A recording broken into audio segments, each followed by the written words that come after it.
അല്ല, ഫെൻസിങ് കെട്ടിയത് ചില സ്ഥലത്ത് നമ്മൾ നേരത്തെ പറഞ്ഞതല്ലേ, ആന ആ ഫെൻസിങ് തകർക്കുന്നുണ്ട്. അതുകൊണ്ടാണ് ഇപ്പോൾ നമ്മൾ സോളാർ ഹാങ്ങിങ് ഫെൻസിങ്ങിലേക്ക് പോയത്. അപ്പോൾ നമ്മൾ ആദ്യം എന്താ എല്ലാവരും പറഞ്ഞത്, കിടങ്ങ് കെട്ടണം, മതിൽ കെട്ടണം, പിന്നെ ഫെൻസിങ് വേണം, പിന്നെ റെയിൽ ഫെൻസിങ് വേണം. അതെല്ലാം ആന അല്ലെങ്കിൽ വന്യമൃഗങ്ങൾ അത് മറികടക്കുകയാണ്. അപ്പോൾ വന്യമൃഗങ്ങളുടെ മറികടക്കാനുള്ള ശേഷിയെ നിയന്ത്രിക്കാൻ നമുക്ക് പ്രത്യേകിച്ചൊന്നും സാധിക്കില്ലല്ലോ. അപ്പോൾ അത് പരാജയപ്പെട്ടപ്പോൾ അത് ഒരു കുറേ ദൂരത്ത് അത് ചെയ്തു. പിന്നെയാണ് ഇപ്പം നമ്മൾ ഹാങ്ങിങ് ഫെൻസിങ് ഒരു പ്രായോഗികമായി കണ്ടെത്തിയില്ല. ഇതുവരെ അങ്ങനെയുള്ള സ്ഥലത്ത് വലിയ പ്രശ്നങ്ങൾ ഉണ്ടായിട്ടില്ല. അപ്പോൾ അത് വ്യാപകമാക്കുക. അപ്പോൾ നമ്മളത് ചെയ്തുകൊണ്ടിരിക്കുകയാണ്. ഇപ്പം തന്നെ 6200-ലധികം കിലോമീറ്ററാണ് ഇതിൻ്റെ ദൂരം നമ്മൾ വനാതിർത്തിയായിട്ട് ബന്ധപ്പെട്ട്. നമ്മൾ 1/3 ഭാഗം നമ്മൾ ഇതിനകം തന്നെ പൂർത്തിയാക്കി കഴിഞ്ഞിട്ട് പലതുമുണ്ട്.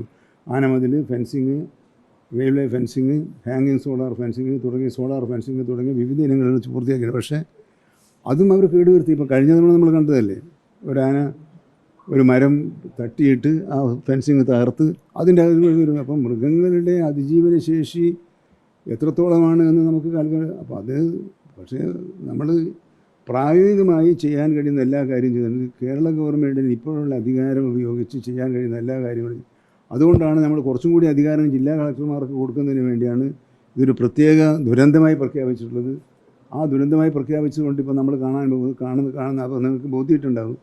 കഴിഞ്ഞ ഒരു കൊല്ലം മുമ്പുള്ള വനംവകുപ്പ് ഉദ്യോഗസ്ഥന്മാരല്ല, പ്രശ്നങ്ങളുണ്ടായാൽ അവരോട് വിവരം പറഞ്ഞാൽ അവർ ഓടിയെത്തുകയും ആത്മാർത്ഥമായി ശ്രമിക്കുകയും ചെയ്യുന്ന വലിയൊരു സ്വഭാവ മാറ്റത്തിലേക്ക് വനം വകുപ്പിലെ വാച്ചർമാർ ഉൾപ്പെടെയുള്ള ഉദ്യോഗസ്ഥന്മാർ എത്തിയിട്ടുണ്ടെന്ന ഗുണപരമായ പാഠവും കൂടി നമ്മൾ മാറ്റിക്കൊണ്ടിരിക്കുകയാണ്.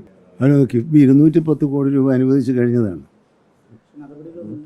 അല്ല, നടപടി ടെൻഡർ നടപടി അല്ല, ഞാൻ പറയുന്നത് അല്ല, നമ്മൾ പറയുമ്പോൾ നല്ല വാക്കാണെങ്കിലും നമ്മളൊരു ടെൻഡർ നടപടിയിലേക്ക് പോയി പൂർത്തിയാക്കണം, നിയമാനുസൃത നടപടികൾ പൂർത്തിയാക്കണം. ഇപ്പം നമ്മൾ വ്യക്തികൾ ഒരു ജോലി ചെയ്യുന്നത് പോലെയല്ല. സർക്കാരിന് 100 രൂപ ചിലവാക്കണമെങ്കിൽ ആ 100 രൂപ ചിലവാക്കുന്നത് ടെൻഡർ ചെയ്ത് കൊട്ടേഷൻ വിളിച്ച് പിന്നെ വയനാട്ടിൽ തന്നെ നിങ്ങൾ പരിശോധിച്ചാൽ ടെൻഡർ ചെയ്ത വർക്കുകൾ എടുക്കാൻ ആളില്ലാത്ത അവസ്ഥയുണ്ട്. നിങ്ങൾക്ക് കൃത്യമായിട്ട് അതിൻ്റെ കണക്ക് കിട്ടും. ആ 10-15 വർക്ക് അവിടെ ഇപ്പം നമ്മൾ പണം അനുവദിച്ച് ടെൻഡർ ചെയ്ത് 3 തവണ ടെൻഡർ ചെയ്തിട്ടും പിന്നെ ആൾ വരാത്തൊരു പ്രശ്നമുണ്ട്. അപ്പോൾ അതെല്ലാം പ്രായോഗികമായി വരുന്ന കാര്യങ്ങളാണ്. പ്രവൃത്തി പദത്തിലെത്തുമ്പോൾ വരുന്ന, അതിനർത്ഥം താല്പര്യം കാണിക്കുന്നില്ല. ഇനിയിപ്പോൾ എന്താ ചെയ്യാൻ കഴിയാമെന്ന് ചോദിച്ചാൽ ഇത്തരം ഘട്ടങ്ങളിൽ എന്ത് ചെയ്യണം എന്നൊരു മാർഗ്ഗനിർദ്ദേശം നമ്മൾ കൊടുക്കേണ്ടി വരും. 2-3 തവണ ടെൻഡർ ചെയ്തിട്ടും ചെയ്യാതെ. അപ്പോൾ എന്താണ് ടെൻഡർ ചെയ്യാൻ നമ്മൾ തീരുമാനിക്കാൻ എന്താ കാരണം, വ്യക്തികൾക്ക് കൊടുത്ത് ഇഷ്ടമുള്ളവർക്ക് കൊടുക്കുന്നു, അത് അഴിമതിക്കിടയാകുമെന്ന് പറഞ്ഞ സാഹചര്യത്തിലാണ് നമ്മൾ ടെൻഡർ നടപടിയിലേക്ക് പോകുന്നത്. അപ്പോൾ ഒരു വശത്ത് ഇത്തരത്തിലുള്ള കൃത്രിമങ്ങൾ തടയാനുള്ള നടപടികൾ വേണം, മറുവശത്ത് അതിവേഗത്തിൽ ഈ പ്രശ്നങ്ങൾ വേണം.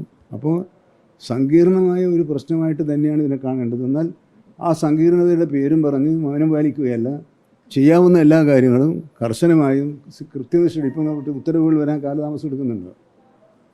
മന്ത്രിയുടെ ഒരു പണി എന്താണ്, ഉദ്യോഗസ്ഥന്മാരെ കാര്യക്ഷമമായി ചലിപ്പിക്കുക എന്നുള്ളതാണ്. അങ്ങനെ ചലിപ്പിക്കുന്ന കാര്യത്തിൽ വിജയിക്കാൻ കഴിഞ്ഞിട്ടുണ്ടെന്ന് തന്നെ എൻ്റെ അഭിപ്രായം.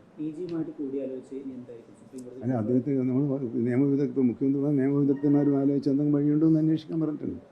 നിയമനിർമ്മാണം കേരളത്തിന് സാധിക്കുമെങ്കിൽ അത് സാധിക്കണം. അതിന് ഗവൺമെൻറ് ഒരുക്കമാണ്.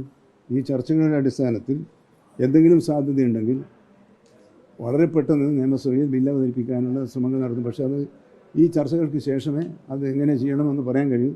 ഇപ്പോൾ ഞാൻ സൂചിപ്പിക്കുന്നു എന്ന് മാത്രമേ ഉള്ളൂ.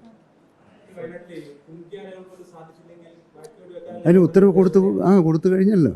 നേരത്തെ എങ്ങനെയാണ് മയക്കുവെടി വെക്കാൻ ഉത്തരവ് കിട്ടണമെങ്കിൽ 2 ദിവസം 3 ദിവസം കാത്തിട്ടുണ്ടെങ്കിൽ 3 കൊല്ലം മുമ്പേ.